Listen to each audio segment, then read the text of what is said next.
Bismillahirrahmanirrahim. Assalamualaikum warahmatullahi wabarakatuh. Alhamdulillahilladzi arsala rasulahu bil huda wa dinil haq liyudhhirahu 'ala dini kullihi wa kafa billahi syahida. Asyhadu an la ilaha illallah wa asyhadu anna Muhammadan abduhu wa rasuluhu, amma ba'd. Ibu dosen yang tercinta serta teman-teman semuanya, selamat pagi semuanya. Alhamdulillah di kesempatan yang berbahagia ini kita masih diberikan kekuatan serta kenikmatan oleh Allah Subhanahu wa taala.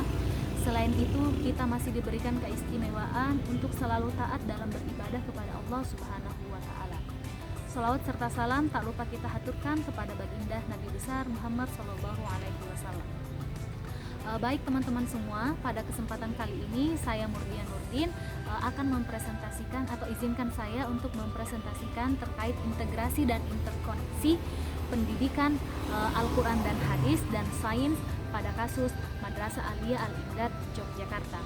Sebelumnya saya ucapkan terima kasih kepada Ibu Profesor Dr. Haja Marhumah MPD selaku dosen mata kuliah studi Al-Hadis Perspektif Pendidikan Agama Islam yang telah memberikan kesempatan kepada saya untuk presentasi pada pagi hari ini.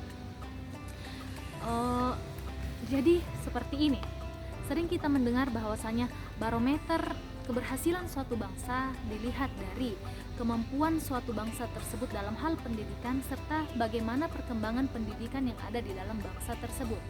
Pendidikan dapat dipahami sebagai usaha yang dilakukan untuk mempersiapkan anak didik agar mampu hidup di kemudian hari. Jika dipahami atau jika pendidikan ini melenceng atau tidak searah, maka bisa jadi output yang dikeluarkan dari anak didik ini melenceng dari arah pendidikan yang diinginkan. Oleh karena itu, agar hal ini tidak terjadi, maka ditawarkan paradigma baru khususnya dalam konsep pendidikan, yaitu terkait tentang integrasi dan interkoneksi. Lagi, hal ini dianggap penting mengingat saat ini perkembangan ilmu pengetahuan dan teknologi sangat pesat di era yang serba canggih saat ini. Sering mendengar bahwasanya Al-Quran, Hadis, serta Sains tidak dapat dipertemukan. Keduanya mempunyai wilayah masing-masing serta terpisah satu sama lain, baik dari segi objek material, formal, metode penelitian, serta kriteria penilaian.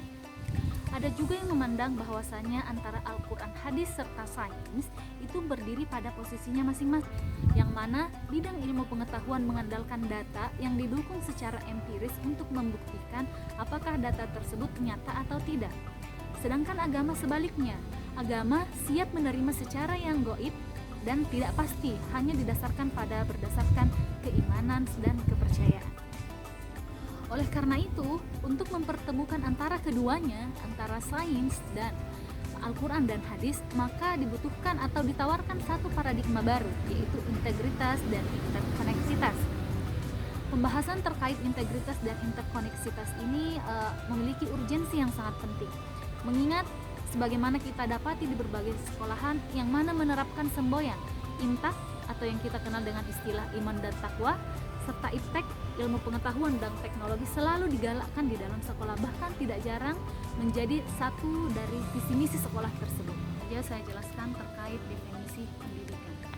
Pendidikan dalam bahasa Inggris disebut dengan education, sedangkan menurut para ahli seperti Ahmad bin Marimba mengungkapkan bahwa pendidikan adalah usaha sadar yang dilakukan oleh pendidik kepada peserta didik dengan tujuan untuk membentuk kepribadian yang utama di dalam diri anak-anak secara jasmani maupun rohani. Sedangkan menurut Ki Hajar Dewantara, pendidikan adalah tuntunan tumbuh serta berkembangnya anak. Dalam arti, upaya yang dilakukan untuk menuntun kodrat yang ada di dalam diri anak agar mereka mampu tumbuh dan berkembang secara sadar sehingga ia dapat berguna bagi anggota masyarakat sekitarnya. Selanjutnya definisi terkait tentang integrasi dan interkoneksi. Integrasi berasal dari kata integrated yang artinya itu adalah menyatukan. Sedangkan interkoneksi atau interconnection yang artinya itu menghubungkan. Jika dipadu-padankan antara integrasi dan interkoneksi, maka memiliki makna yaitu menyatukan atau menghubungkan antara ilmu sains dan ilmu agama atau yang disebut dengan Al-Quran dan Hadis. Jadi jika didefinisikan dari awal, pendidikan integrasi dan interkoneksi adalah model pendidikan yang menghubungkan antara pendidikan agama dan pendidikan sains. Selanjutnya terkait tentang implementasi integrasi pendidikan Al-Quran dan Hadis pada Madrasah Aliyah Al-Imdad Yogyakarta. Pada pengajaran di madrasah tersebut telah terintegrasi dengan pendidikan alam sebagaimana dalam salah satu contoh yang disebutkan, yaitu pada surah Al-Anbiya ayat 30 yang berbunyi, awalam yaral ladzina kafaru annas samawati wal arda kanat ratkan fafataqnahuma waja'alna minal ma'i kulli syai'in hayyin afala yu'minun, yang artinya, dan apakah orang-orang kafir itu tidak mengetahui bahwasanya langit dan bumi itu pada mulanya disatukan, kemudian dipisahkan antara keduanya, dan air dijadikan sebagai sumber kehidupan untuk makhluk hidup. Apakah mereka itu tidak beriman? Dari sini dipahami bahwasanya hakikatnya langit dan bumi pada mulanya bersatu. Kemudian Allah Subhanahu wa taala memisahkan antara keduanya.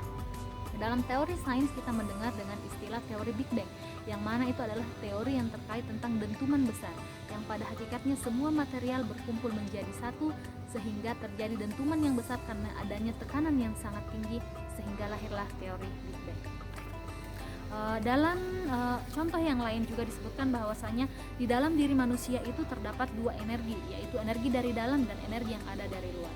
Energi yang ada dari dalam itu membantu untuk menggerakkan manusia untuk berbicara, untuk melihat, dan untuk beraktivitas, sehingga dapat dirasakan energi yang ada dari dalam diri manusia, sehingga kita dapat bernafas, jantung kita dapat mengembang dan mementis. Hal itu merupakan energi yang ada di dalam diri manusia. Jika energi tersebut hilang, maka otomatis fungsi dari organ-organ yang ada di dalam tubuh manusia juga hilang, atau dalam istilah agama kita sebut dengan kematian.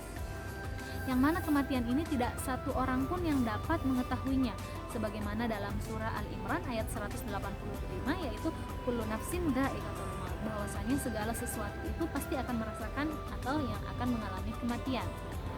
Selanjutnya yaitu adalah energi dari luar.